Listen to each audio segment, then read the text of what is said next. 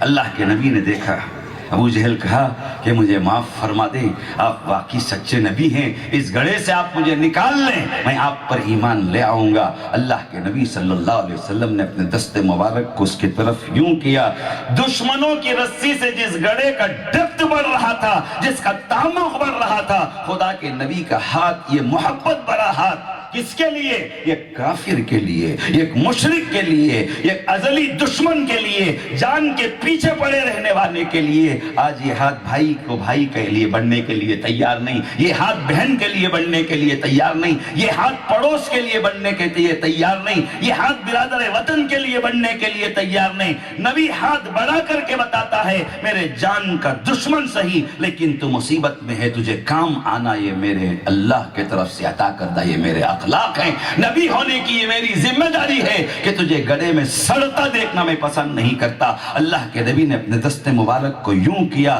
جو گڑھے کا تعمق بڑھتا تھا نبی کے احترام میں، وہ گڑھے کا ڈیپتھ ختم ہو کر کے ابھر کر کے آیا۔ ابو جہل ہاتھ پکڑا، باہر آ گیا، باہر آ کر کے کہنے لگا کہ آپ بڑے جادوگر لگتے ہیں،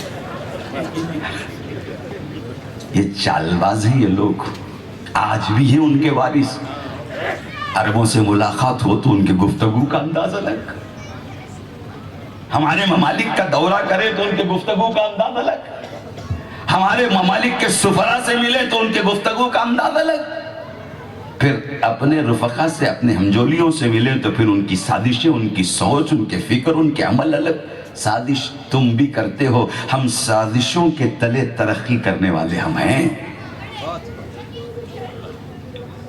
آپ کی سازشیں ہم کو حوصلہ عطا کرتے ہیں۔ تو دوستو عرض کرنے کا مطلب یہ ہے کہ یہ وہ دین ہے، یہ وہ نبی ہیں، اس کا درس۔ دوستو نماز کا حکم ابھی بہت تفصیل میں جاننا نہیں چاہتا میں، من قال لا الہ الا اللہ تفلحو کے نعرے کے بعد اللہ کے نبی صلی اللہ علیہ وسلم نماز کا حکم بہت دیر سے، جی زکوٰۃ کا حکم بہت دیر سے، آپ پڑھیں اٹھا کر کے ان چیزوں کو پتہ چلے گا، لیکن شروع دن سے اللہ کے نبی صلی اللہ علیہ وسلم پاکیزہ اخلاق کی تعلیم، انسانی ہمدردی کی تعلیم، بھائی چارگی کی تعلیم، خیر سگالی کی تعلیم۔ انجمن تھی حلف الفضول کے نام سے مکے میں، اللہ کے نبی اس کی میٹنگوں میں جاتے تھے، ان کے کام میں شریک ہوتے تھے، اور ایک طرف اسے زور بھی دیا تو دوسرے طرف اللہ کے نبی جیسے جیسے کام بڑھے اپنے اندر عجز، انکساری، تواضع، جی یہ چیز انسان کو بہت آگے مولانا کا وہ سادہ سیدھا انداز دیکھ کر کے کسی نے سیدنا عمر رضی اللہ تعالیٰ عنہ کے بارے میں لکھا، فَكَانَ يَخْرُجُ لَيْلًا لِيَعْلَمَ الْخَبَرَ شُجَاعًا لَا يَخَافُ أَحَدًا فِي الْحَقِّ فَكَانَ يَجْلِسُ عَلَى الْحَسِيرِ وَيَنَامُ عَلَى الْأَرْضِ وَيَأْكُلُ خُبْزَ الشَّعِيرِ۔ کچھ بھی نہیں، کچھ دو چار بول لیتے ہیں، واسکوٹ بھی ہے، لمبا جبہ بھی ہے، اونچی ٹوپی بھی ہے، کروڑوں کا کام گرتوں کو تھامنے کا کرتے ہیں۔ وہی انداز جو آج سے 15 سال پہلے ہم نے دیکھا، وہی سادہ سیدھا لباس، کوئی ترے امتیاز نہیں اپنے ساتھ۔ دوستو یہ ادائے اللہ کو بڑی پسند، اور اپنے رفقا کو جوڑ کر سب کو کی خوش ندی کے ساتھ کام میں پرفیکٹ، ساتھیوں کا حق اور ان کی قدردانی بھی، پھر اہل علم کا اعزاز و اکرام بھی، پھر امت کو سنبھالنے کا کام، تمام شعبوں میں تعلیم ہے اللہ کے نبی صلی اللہ علیہ وسلم کی۔ صرف وہ تڑپتا ہوا قلب ہو۔ ایک رات دیکھا سیدنا عمر رضی اللہ تعالیٰ عنہ کو ایک شخص کہ ہانپ رہے،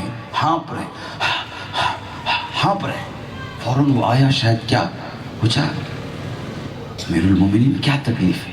کیا بھی نہیں، ایک جائزہ لے کر کے آیا، بھلا کہ رات کے اندھیرے میں شاہ کے نہیں، اس اندھیرے کو غنیمت سمجھ کر کے کون گناہ میں مبتلا ہے یہ بھی مجھے دیکھنا ہے، اور کون وہ شریف انسان ہے گھروں کے اندر عزت کی وجہ سے خاموش بیٹھ گئے ہوں، ان کے دکھ درد کو ظاہر نہ کیے ہوں، کس کے گھر دودھ نہیں سو بچہ رو رہا ہے، کس کے گھر کھانا نہیں سو لوگ کراہ رہے ہیں، کون بیمار ہے جو تکلیف میں مبتلا ہے، لیکن عزت نفس نے اسے میرے دربار کو آنے سے روک دیا ہو، لیکن اس کے گھر اس کے دروازے پر جانا میری ذمہ داری ہے، میں گھر گھر کی خبر لیتے ہوئے جا رہا ہوں، کون کیسا ہے، کیا حال ہے۔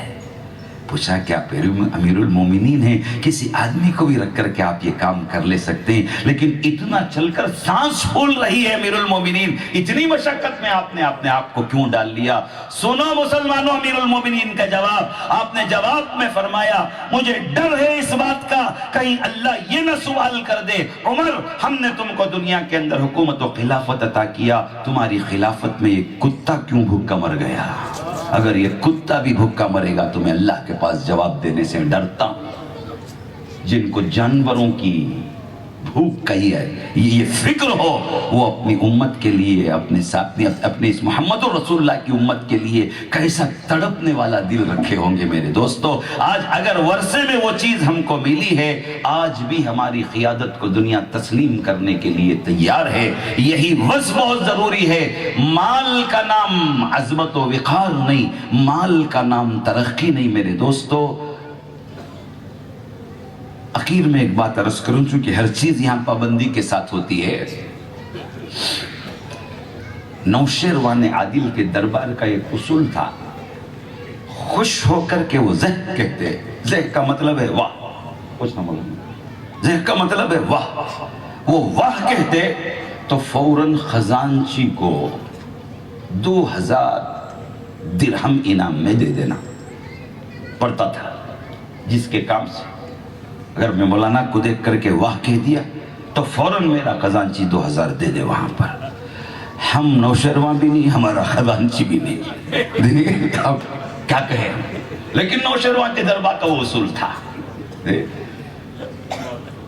وہ جا رہے شکار میں اپنے وزیر کے ساتھ، دیکھا کہ ایک بڈھا جس کی چمڑیاں لٹک گئے، چہرے میں جھریاں آ گئے، بہت کمزور، نحیف، دبلا پتلا، مریض، مرتنگڑا، لیکن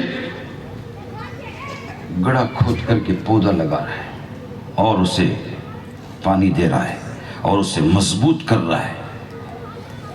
نوشیروان نے کہا رکے، قریب گئے اس بڈھے کے، جا کر کے کہا میاں بہت سال جینے کی امید ہے، بہت سال جینے کی امید ہے، خبر میں پیر لٹکا لیے ہو، چمڑا گوشت ہڈیوں کو چھوڑ دیا ہے، لٹک رہا ہے، اور تم اب بھی پودے پیر رہے ہو، کیا اس کا تناور اور درخت بن کر کے اس کے پھل تم کھاؤ گے؟ کس امید اور بھروسے میں کتنے سال جینے کا خیال ہے تم یہ درخت لگا رہے ہو؟ بڑا بڑا درد مند تھا، اور اپنی محنت خود کو نہیں اوروں کو کام آئی ہے اس کا جذبہ تھا۔